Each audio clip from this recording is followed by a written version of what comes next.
बहनों और भाइयों,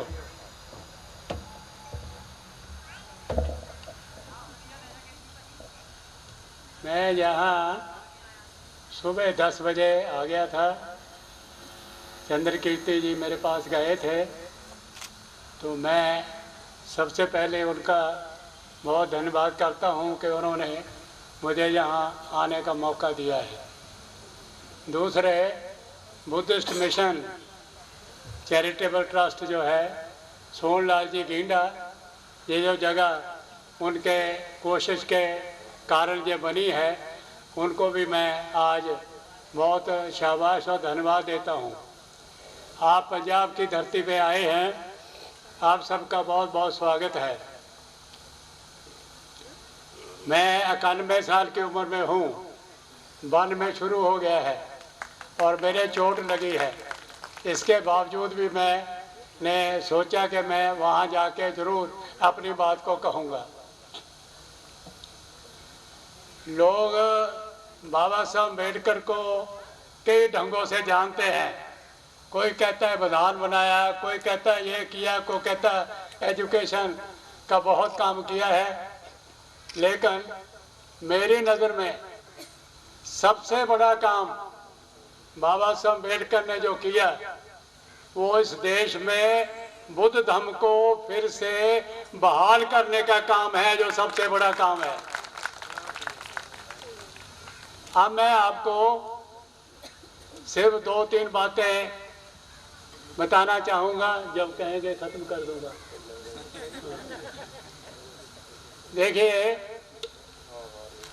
जो हमारे देश का संविधान बना है, मेरे सामने बना है।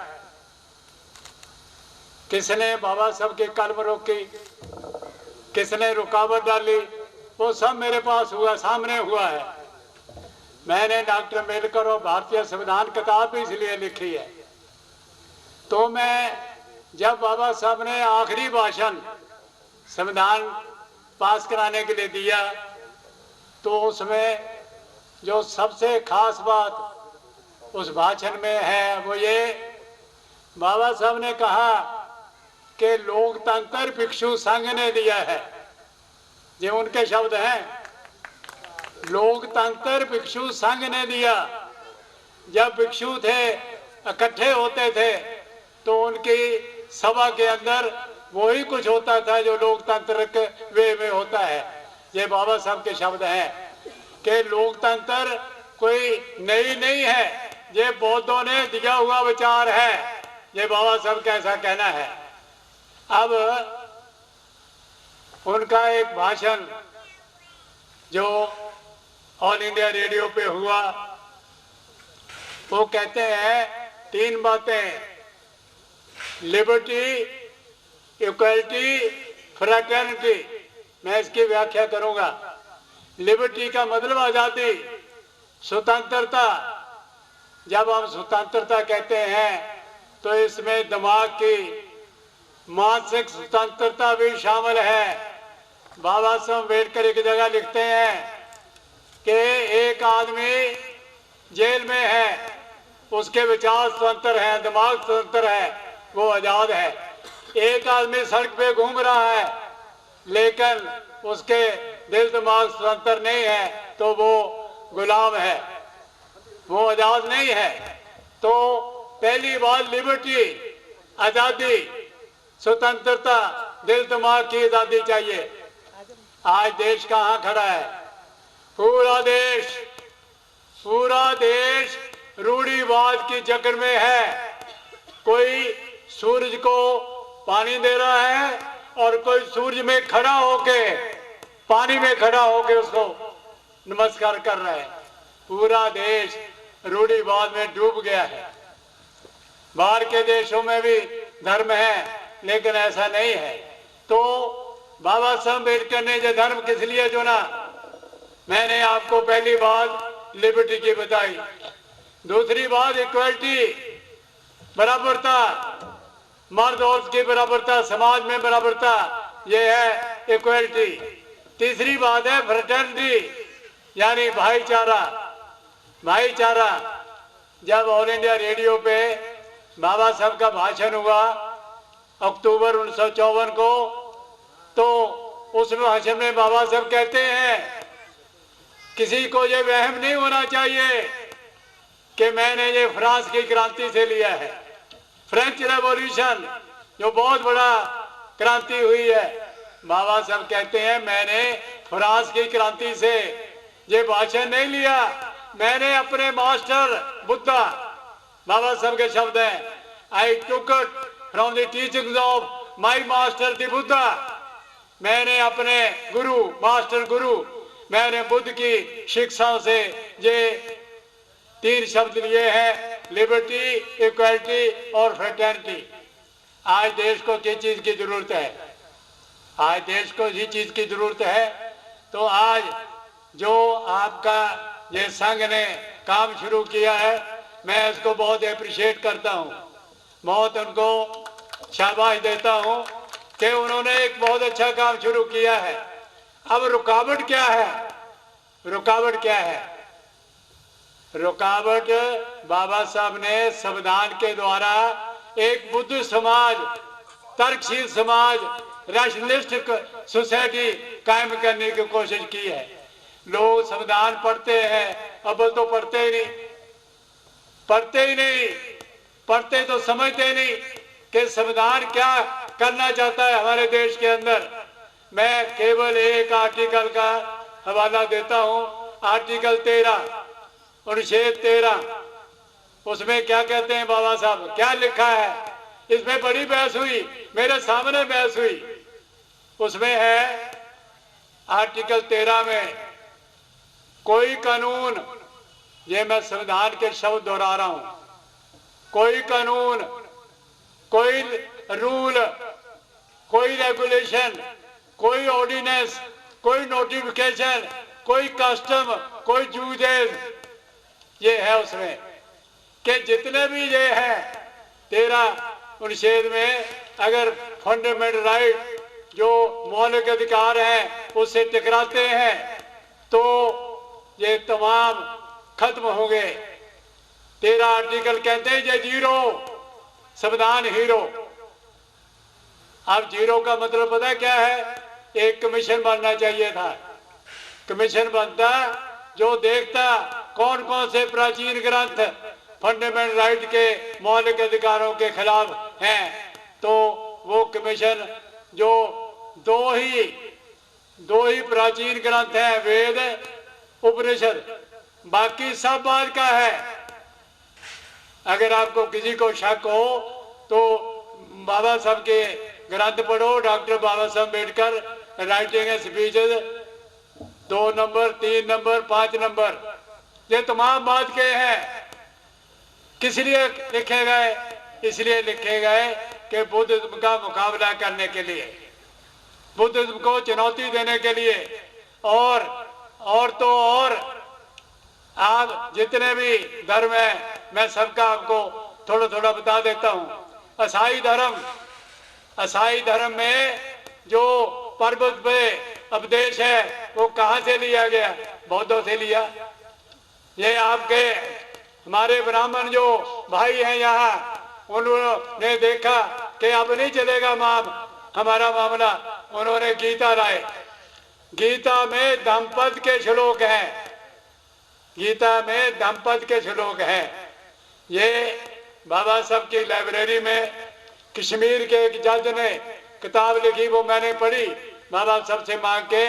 वो कहता है कि जो यहाँ ब्राह्मणवाद है उसको आइडेंटिबल, उसको मान्य बनाने के लिए ये जो जोड़ा गया गीता में भी जोड़ा है।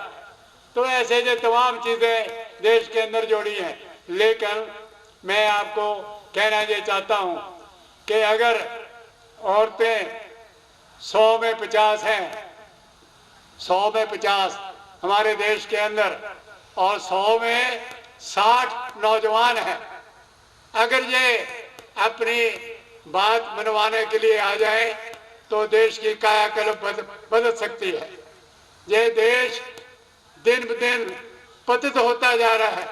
मैं आज ये मंच नहीं कि इसकी मैं सारी व्याख्या करूं, लेकिन क्या हाल है हमारी माता और बहनों का, क्या हाल है, और उसमें उत्तर प्रदेश में कानून बनते हैं कि जो धर्म परिवर्तन करेगा उस पे देशद्रोह का मुकदमा होगा।